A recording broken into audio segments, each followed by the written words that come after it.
আমার প্রিয় বন্ধুরা, তোমরা কেমন আছো? আশা করি তোমরা সকলে খুব খুব ভালো আছো। আমার প্রাণ ভরা ভালোবাসা রইল তোমাদের জন্য। আজ আবার চলে এলুম তোমাদের কাছে আর একটি গল্প নিয়ে। আজকের গল্প মহাপ্রস্থান। গল্পটি সংগৃহীত হয়েছে বিবেকানন্দের কথা ও গল্প থেকে। তাহলে চলো শুরু করা যাক আজকের গল্প। 1900 খ্রিস্টাব্দের 1 ফেব্রুয়ারি ক্যালিফোর্নিয়ার প্যাসাডোনার শেক্সপিয়ার ক্লাবে স্বামীজি মহাভারত সম্বন্ধে বক্তৃতা করেন। তারই শেষ ভাগ থেকে এই গল্পটি সংকলন করা হয়েছে। কুরুক্ষেত্র যুদ্ধের পর প্রায় 36 বছর পার হয়ে গেছে। রাজা যুধিষ্ঠির রাজ্য পালন করছেন। হঠাৎ একদিন সংবাদ এলো কৃষ্ণ দেহত্যাগ করেছেন। এই সংবাদে পাণ্ডবদের মনের দুঃখের আর অবধি রইল না। কৃষ্ণ ছিলেন তাদের পরম বন্ধু, সখা, পরামর্শদাতা ও গুরু। অর্জুনকে তখনই দ্বারকায় পাঠানো হলো। দ্বারকা থেকে ফিরে এসে তিনি বললেন, সত্যিই কৃষ্ণ তাদের ছেড়ে অমর ধামে চলে গেছেন। শুধু কৃষ্ণ নয়, যাদবদের অনেকেই আর নেই। শোকের কালো ছায়ায় সারা রাজপুরী আচ্ছন্ন হয়ে গেল। রাজা যুধিষ্ঠির ভাইদের ডেকে বললেন, আর কেন, আমাদের যাবার সময় হয়েছে, এসো আমরাও যাবার জন্য তৈরি হই। অর্জুনের নাতি পরীক্ষিতকে সিংহাসনে বসিয়ে রাজা মহাযাত্রার জন্য তৈরি হলেন।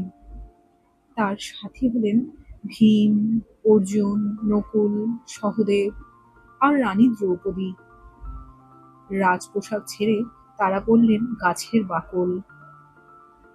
পুরবাসী নরনারী, আত্মীয় স্বজন সকলের কাছে বিদায় নিয়ে তারা যাত্রা করলেন হিমালয়ের পথে, মহাপ্রস্থানের জন্যে। প্রাচীনকালে ভারতবর্ষের রাজারাও বুড়ো বয়সে সন্ন্যাসী হয়ে চলে যেতেন। মহাপ্রস্থান একরকম সন্ন্যাস। জীবনের প্রতি মমতা যখন একেবারে চলে যায়, তখনই মানুষ এই মহাপ্রস্থানের অধিকারী হয়। মহাপ্রস্থানের সময় যাত্রীকে ভগবানের চিন্তা করে হিমালয়ের দুর্গম পথে চলতে হয় দিনের পর দিন।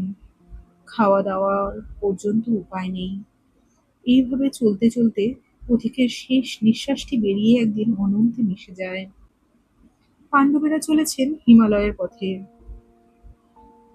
হিমালয়ের মধ্যে খানিক গিয়েই তারা দেখতে পেলেন কোত্থেকে একটা কুকুর এসে তাদের সঙ্গী হয়েছে। তারা যেদিকে যান কুকুরটা সেই দিকেই যায়, কিছুতেই তাদের সঙ্গ ছাড়ে না। ক্লান্ত পদে তারা হিমালয়ের চূড়োর পর চূড়ো পেরিয়ে যেতে লাগলেন। শেষকালে একদিন বিশাল সুমেরু পর্বত তারা সামনেই দেখতে পেলেন। কারুর মুখে কথা নেই। ধীর ভাবে তারা বরফ ভেঙে এগিয়ে যাচ্ছে। যুধিষ্ঠির চলছিলেন সবার আগে। তাকে ডেকে ভীম বললেন, রাজা দেখুন, রানী দ্রৌপদী মাটিতে পড়ে গেলেন। এই কথা শুনে যুধিষ্ঠিরের চোখে জল এলো, তবুও তিনি ফিরে চাইলেন না। বললেন, আমাদের প্রাণের কৃষ্ণকে আমরা দেখতে চলেছি, এখন আর পেছনে তাকাবার সময় নেই, আমাদের এগিয়ে যেতেই হবে। কিছুক্ষণ পর ভীম আবার বলে উঠলেন, দেখুন দেখুন, সহদেব মাটিতে পড়ে গেল। রাজার চোখে আবার জল এলো, কিন্তু তিনি থামলেন না, কেবল বললেন, চলো চলো, আমরা এগিয়ে যাই। সহদেবের পর নকুল, তারপর অর্জুন এবং তারপর ভীম ও মাটিতে পড়ে চিরকালের মতো চোখ বুজলেন। রাজা যুধিষ্ঠির তখনও চলেছেন, আর তার সামনে চলেছে সেই কুকুরটি। শেষকালে তারা সুমেরু পর্বতে এসে উপস্থিত হলেন। স্বর্গে দুন্দুভি বেজে উঠল।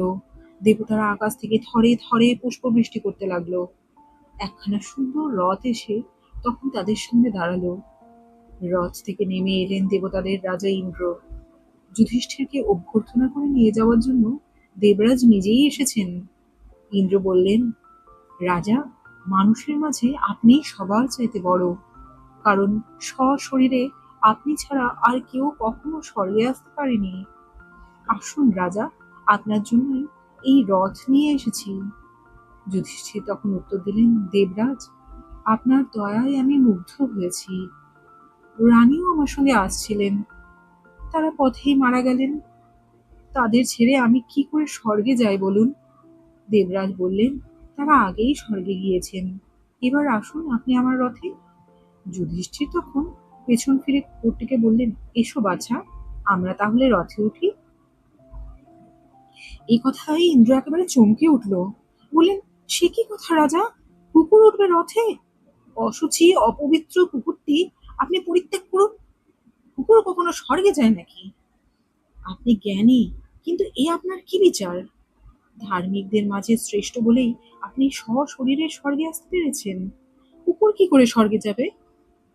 যুধিষ্ঠির উত্তর দিলেন, দেবরাজ, আপনি যা বললেন তা সবই সত্যি, কিন্তু এই কুকুরটি সারা পথ আমার সঙ্গে এসেছে। বরফের দুর্গম পাহাড় ডিঙিয়ে আসবার সময়ও সে আমায় ত্যাগ করেনি। রানী দ্রৌপদী আমাকে পরিত্যাগ করেছেন, আমার ভাইরা একে একে আমাকে ছেড়ে গেছে, কিন্তু এ আমায় ছেড়ে যায়নি। আমি একে কি করে ছেড়ে যাই বলুন? না না, সে হতেই পারে না, গম্ভীরভাবে ইন্দ্র বললেন। কুকুরের সঙ্গী মানুষের স্বর্গে স্থান নেই। একে আপনার ছাড়তেই হবে। আর তাতে কি আপনার অধর্ম হবে বলে মনে করেন? নিশ্চয়ই, দৃঢ়তার সঙ্গে যুধিষ্ঠির জবাব দিলেন। আমার সঙ্গে এই কুকুরকে যদি স্বর্গে যেতে না দেওয়া হয়, তাহলে আমি সেখানে যেতে চাই না। প্রাণ থাকতে কিছুতেই আমার আশ্রিতকে ত্যাগ করতে পারবো না, স্বর্গের সুখের জন্য অথবা দেবতাদের অনুরোধেও না। দেবরাজ আবার প্রশ্ন করলেন, রাজা, আপনি পুণ্যাত্মা, আপনার পুণ্যের জন্যই আপনি স্বর্গে যাবার অধিকার পেয়েছেন। কিন্তু এই যে এই হিংস্রপরায়ণ, প্রাণী হত্যাকারী, অশুচি, পাপী, এই কুকুর কি করে স্বর্গে যেতে পারে বলুন? তবে এক কাজ করুন, যদি আপনার পুণ্যের বদলে আপনি কুকুরের পাপ নেন, আপনার পরিবর্তে কুকুরকে স্বর্গে যেতে দেন, তাহলেই এর স্বর্গে যাওয়া সম্ভব হতে পারে।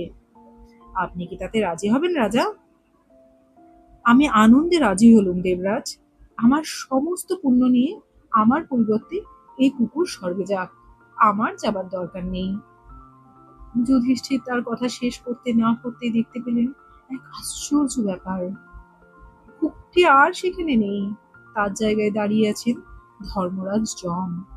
যম বললেন, রাজা, ধর্ম পরীক্ষা করবার জন্যই আমি কুকুর রূপে তোমার সঙ্গ নিয়েছিলাম। তুমি এই পরীক্ষায় উত্তীর্ণ হয়েছ। তোমার মতো ধার্মিক লোক পৃথিবীতে বিরল। তোমার জন্মে পৃথিবী ধন্য হয়েছে। তাহলে চলো, আজকের গল্প এখানেই শেষ হলো। আশা করি গল্পটি তোমাদের ভালো লেগেছে। তাহলে বন্ধুরা, দেখলে তো রাজা যুধিষ্ঠির নিজের সিদ্ধান্তে কতটা অবিচল ছিলেন। এমনকি স্বর্গের প্রলোভনও তাকে এক চুলও তার সিদ্ধান্ত থেকে নাড়াতে সক্ষম হয়নি। আশা করি তোমরাও সকলে ভালো মন্দের সূক্ষ্ম বিচার বিবেচনায় ধীরে ধীরে দক্ষ হয়ে উঠবে, আর তখন তোমরাও নিজের সঠিক সিদ্ধান্তে অনড় হয়ে থাকবে। পৃথিবীর কোনো শক্তি তোমাদের সেই সিদ্ধান্ত থেকে সরাতে সক্ষম হবে না। আচ্ছা, আজ এই পর্যন্তই। আবার আসবো আরেকটি গল্প নিয়ে। আজ তাহলে আসি, কেমন?